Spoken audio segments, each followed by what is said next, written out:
Kasi ako po'y may dinaranas na sakit. Hindi ko alam kung hanggang kailan ako. Maliliit ko po yung mga anak ko.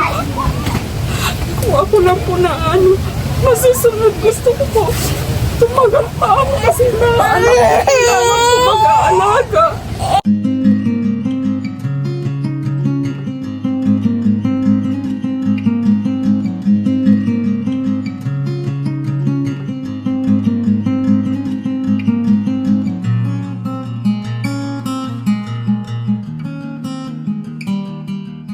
Good afternoon mga kanay-nays. Ang Dagriti Morenon po ay nandito ngayon sa Barangay Rawis, Lawang, Northern Samar.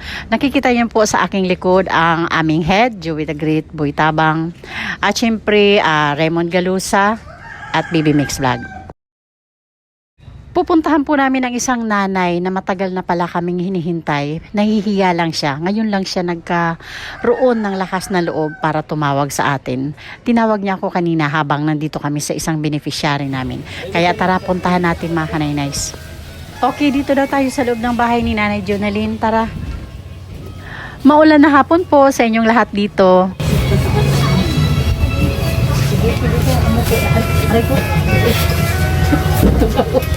Ang tangkad ko. Magkano ba? Kumusta naman yung hanap buhay ni Mister? Ayun, sakto lang po sa pang-araw-araw namin na gastusin. Ano nga pala yung niya, hanap buhay niya? Nag-ano lang po ng sa sabungan pag may amo po. Yun po, pag nanalo yung amo niya, may porsyento po siya. Sinasama siya sa sabungan. Pag nung amo niya, pag nanalo, may Hindi po, binibigyan minsan po wala po siyang amo na alis po, punta lang po dun sa sabungan, nagbabakasakali na magkaroon ng amo doon, magtatawag siya. Pag nakapagtawag siya, nananalo yung yung amo niya, yun po, magkakapera po Kasi ang siya. pagkakalam ko, ang sabong is hindi rin araw-araw, di ba? Hindi po. Oo. Paano pag wala? Yun po, kung ano lang po meron, yun lang po. Pag wala din po. Sa ngayon, anong nararamdaman mo ate?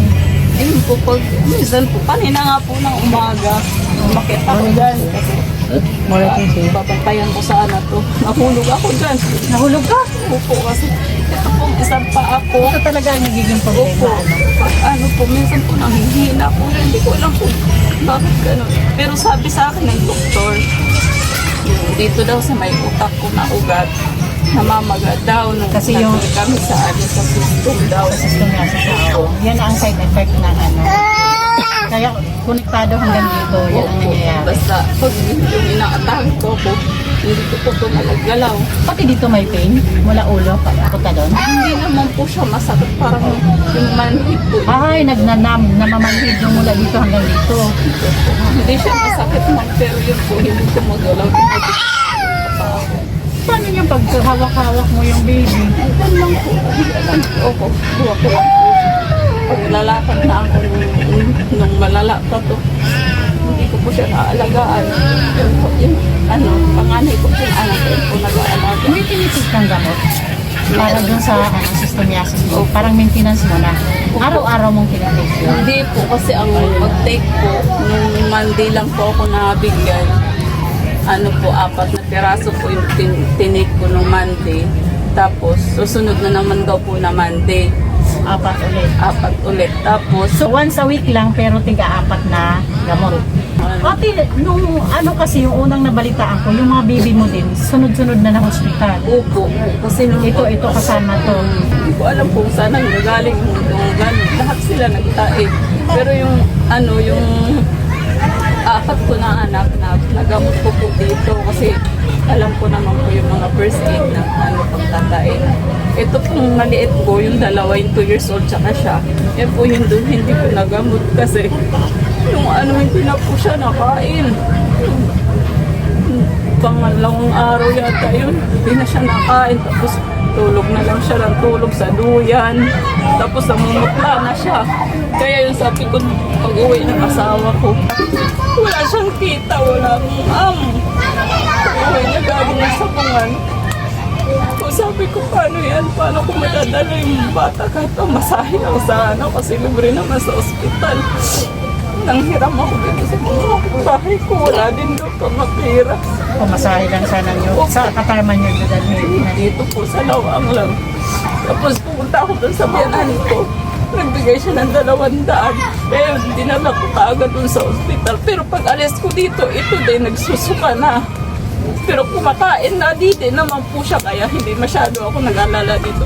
Sabi ko na lang, nandun na naka-admit, dapat dinala ko na lang siya kaagad. Tapos nung kinaumagahan, sabi ko dalhin mo para ipa-check up. Pagdating mo sa ospital, lubog na yung mga mata. Tapos Ay, di, parang na-dehydrate na siya. naiyak siya, wala nang luha. Sobrang takot ko nun, kaya sabi ko, dun sa papacheck up lang dapat. Sabi ko, ma'am, kung pwede pa-admit ko na lang din. Kasi dehydrated na siya. Tingin ko dun sa kasi sobrang putla na, tapos lubog na yung mata niya. Sabi ko, admit ko na lang. Kaya sabi nung nurse, sige, dalhin mo dun sa emergency. Pagdating mo sa emergency, lagyan ka agad siya ng swero, tapos paano nang mabilis na tulo ng swero. O, dehydrated na. Sabi ng doktor, bakit daw pinaabot ng ganun? Sabi ko, ma'am, kasi yung isa kong anak nandito din naka-admit. Kaya mabuti nga dun sa ospital sa ang naawa sila sa akin kasi nasa kabilang kwarto yung isa kong baby. Tapos isa kabilang kwarto din, magkahiwalay. Nakiusap ako dun sa kasama na lang para isa lang yung pagbabantayan ko na nakikita ko yung isa. Lakas ka lang ate. Matatag lang ha.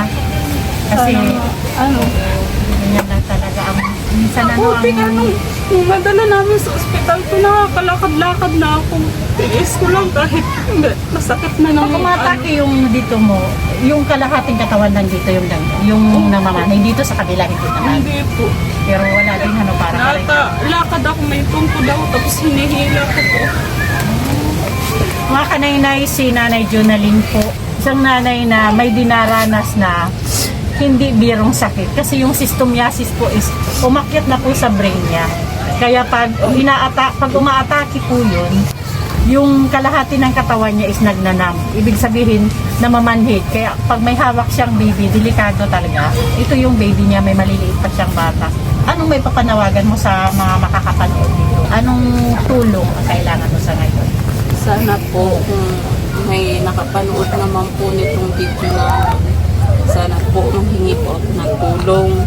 Kasi ako po'y may dinaranas na sakit. Hindi ko alam kung hanggang kailan ako. Maliliit ko po yung mga anak ko. Kung ako lang po na masusunod, gusto ko po tumagal pa ako kasi mga anak ko kailangan ko mag-aalaga.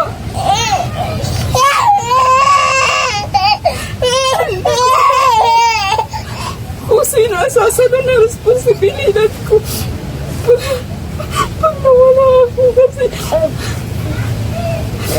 biro yung dinadaanan ko ngayon. Minsan natutulala na lang ako. Anong mangyayari sa aking kinabukasan? Sabi ko nga sa asawa ko, paano kung pag inatake ako, hindi na ako magising? Kasi hindi ko na alam yung anong gagawin ko. Kaya nga, humingi ako ng tulong.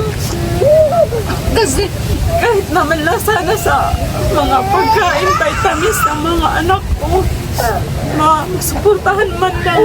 Kasi sa pag-aalaga, minsan hindi na po nakakapasok yung anak ko para lang pag-aalaga ng anak ko kasi hindi ako makapag-alaga minsan.